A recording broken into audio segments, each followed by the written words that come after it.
Peace and blessings, family. We blessed with the beloved God born here. I mean, and he just want to share a question, and I'm gonna share the same question so that we can look at it from both platforms, if you will.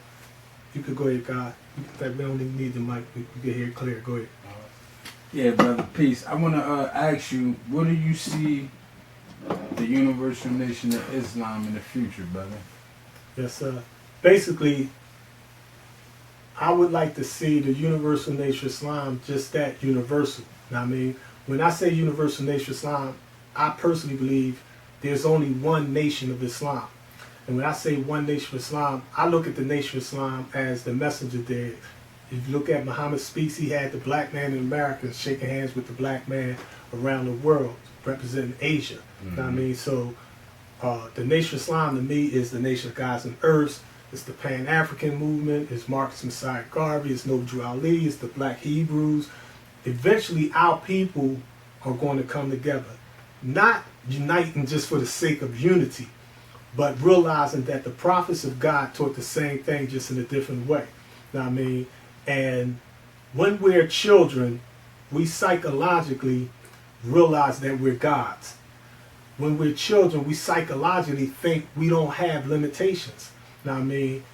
It's the programmed adults that start to interfere with our thinking. Now, I mean, like when I was a little boy, I thought I could fly. Mm-hmm. I mean, I thought I could do anything. You know what I mean? I wanted to be like Superman and Batman and Spider-Man and I wanted to be like the superheroes.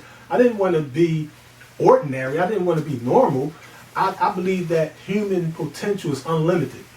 But once we start putting them blocks and doubts and underestimations into play, it's like the proverbial elephant that is born with the chain around his leg and this stake inside the ground, and it grew up in the circus or the zoo in the tent.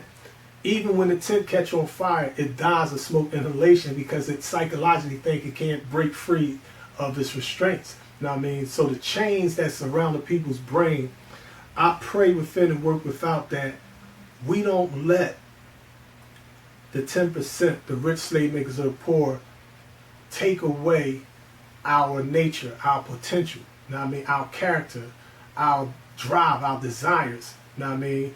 You know, the Nation of Islam, you have different branches right now, and unfortunately we've seen this brilliant star, Dr. Khalid, sparking the light, and then when we lost Khalid physically, we see the movement further away. Mm-hmm. We see Father Allah in the streets sparking Harlem, spark the whole world, then the father is gone, things fade away. Don Elijah Muhammad, things fade away.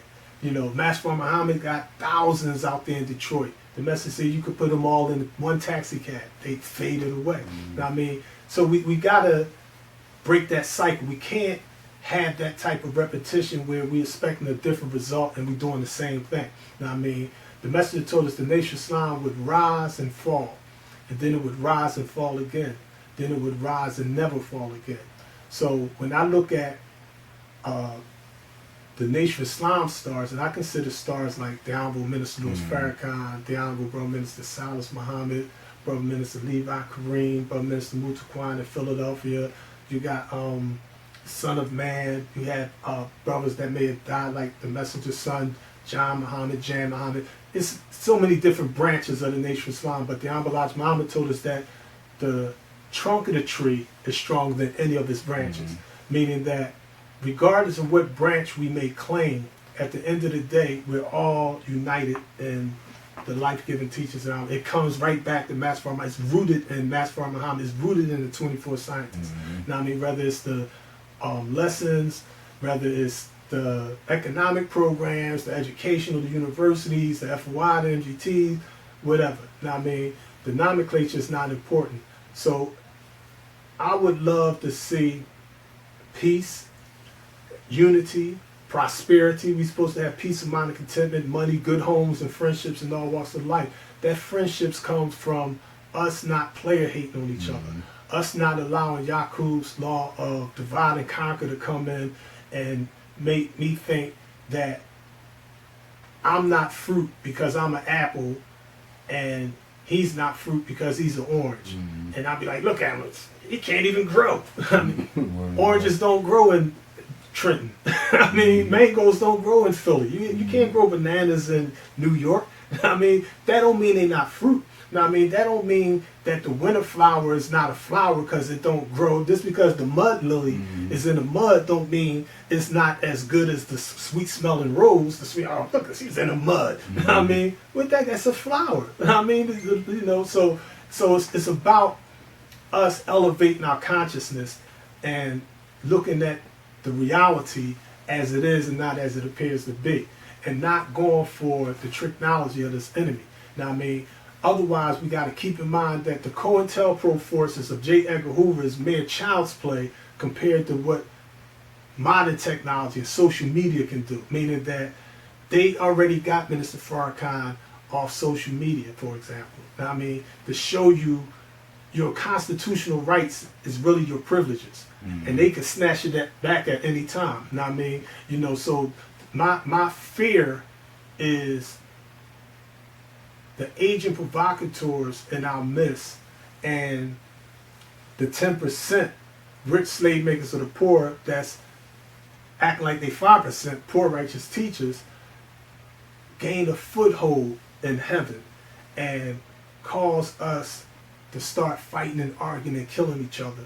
And you see us all divided, I mean, down this like beautiful brothers and sisters is like lost, the mentally dead suffering. Now, I mean, instead of us working and for common good, everybody's bickering, everybody's slandering, everybody attacking, everybody is on a negative vibration instead of a positive vibration.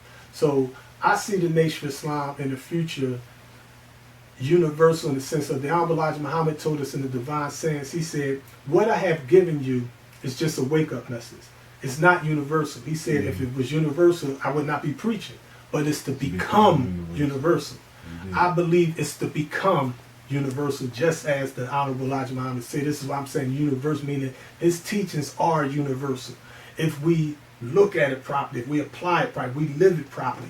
Now, I mean, it gives you a universal way of thinking. You be like, I'm comfortable with my Christian brothers. I'm comfortable with atheists. I'm comfortable with the revolutionaries. I'm comfortable with the gods. I'm comfortable with the Pan-Africans. I'm comfortable with the Moors. I'm comfortable with the Black Hebrews. Now, I mean, we saying the same things just in different ways. It's like if you a pear, grow with the pears. Now, I mean, under your own fig tree, do your thing, but it's working for you. Keep doing that. You know what I mean? So that's where I like to see us. I like to see us get away from organized religions into the spiritual sciences. Peace. Indeed. Islam Allah. Peace. All right, you can come over here. That's it. And I'm going to ask you the same question with Nation God.